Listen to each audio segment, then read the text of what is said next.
back to Planet Tyro. I'm your host, Donald Wonder. It's time to get back into some book discussion. And this is a book series I've actually wanted to speak about for years actually, but just never got around to it. And now we're going to do that. But before that, I want to give a shout out to SottyFan16. He has a YouTube channel. We did a podcast together, and he was the one that recommended this series to me because we were speaking about a book series I like, the Stainless Steel Rat, which I've already reviewed.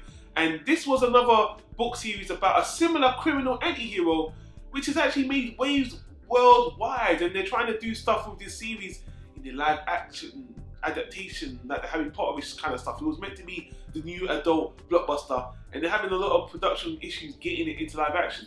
But we'll touch more about that in a moment.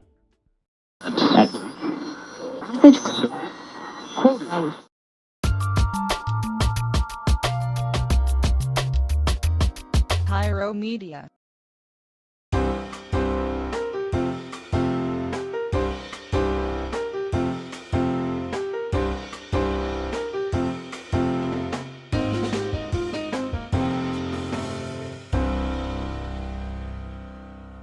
We're talking about Artemis Fowl.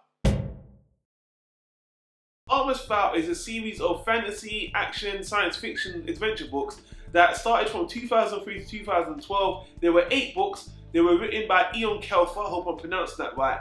And like I said, it's been a worldwide success. And the books are so well acclaimed, they've been actually trying to get live action adaptations. Disney and I think Robert De Niro was meant to be helming production direction on trying to get this afloat, but for some reason it hasn't come to be for all these years, and it might never come. But talking about the story, Artemis Fowl is a story about a young teenage boy that is a genius, that is rich, and that is a bit of a criminal, a bit of an arsehole, a bit of an anti-hero.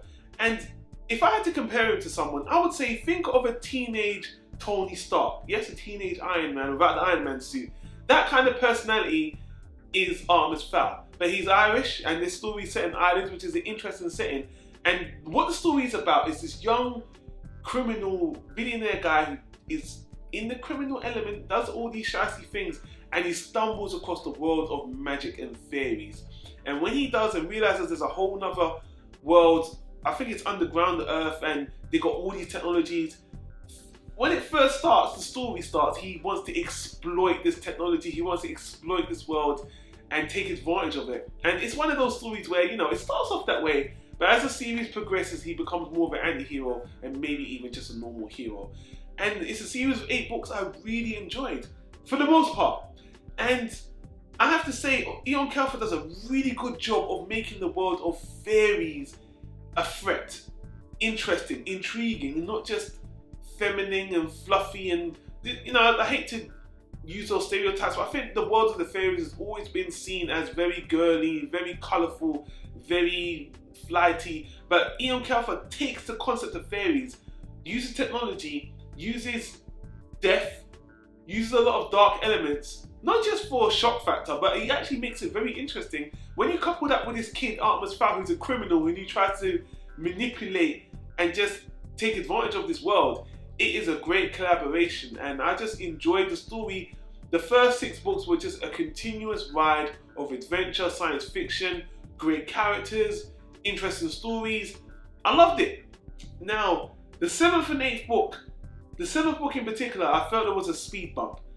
I didn't like the 7th book, and a lot of people, a lot of fans say it's the worst one, and it is, because the main character, not getting into spoilers, is more or less out of the picture per se, and the tone of the book is just a bit of a mess. The last book does a lot to redeem the story, but by that time, it was tainted. And even when I looked at reviews, Ian Kelfer was talking about how he's written the story for so long, 10 years, and he kind of wanted to do something else. And that shows in the writing, because for me, the 7th book really took a dive. I'm sorry. I know it's just 1 book out of 8, but it was that bad for me that I was like, what the hell was this? And a lot of fans felt the same way. The 8th book, the last book, was a good book end to the series. And I'm not going to hold one book against the whole series. I have to put it out there that this series did have a dip. And saying that, again, I enjoyed the story on the whole. Great characters, great writing. Even though this is a young adult book, adults will like this book. Forget, just like they did Harry Potter. Would I compare it to Harry Potter? Personally, I never read Harry Potter books. I watched all the movies, and I think Harry Potter's an interesting layered story. Artemis Fowl is a little bit darker than that to me. Even though there's death in Harry Potter, this book it's a lot darker.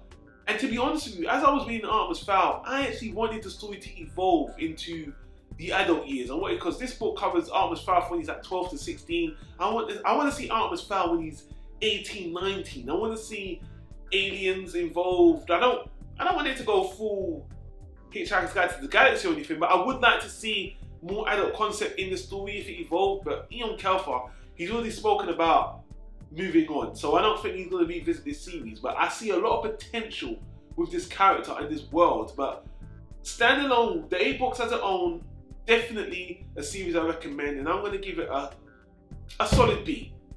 I would have given it a first class, but that dip it took on book 7 really left a bad taste in my mouth. But kids are going to enjoy this, adults are going to enjoy this, and I can see why this book series is so well acclaimed all across the board.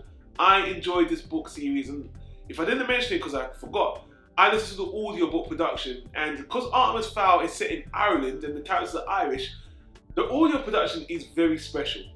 And it does bring a level of immersion I wasn't even expecting. If you can get the audiobook version of Artemis Fowl, check it out, because the voice acting is actually phenomenal. I'm tweaking it of Audible, or I'll put a link in the description to check out the audiobook. But I think even the books alone are great. The story is good, very good science fiction, very good young adult, just book series on its own. And I do give Artemis Fowl a recommendation that I think anyone would like, just generally. Adults, kids, teenagers alike, check out Artemis Fowl. So let's leave it there. I know I don't do as many book reviews as I did before, but that's about to change, guys. I'm always a book reader, I always love written storytelling of any medium. And now it's time for us to get into graphic novels and books, so stay tuned because there's going to be a lot more. But I do want to say thanks for watching, guys. If this is your first time at Planet Tyro, welcome to the channel. I do a lot of media reviews here, of all types of media. Animation, movies, TV shows, what have you, and now we're going to get more into books as I've just illustrated. And you can click the annotations on the screen to check out more videos, playlists. I do a lot of stuff, I've done a lot of stuff, and there's a lot of us here. But for now, I'm going to leave it at that because I've rambled on long enough. I'll see you guys on the next one. Thanks for watching again. Until then, take care. Peace out.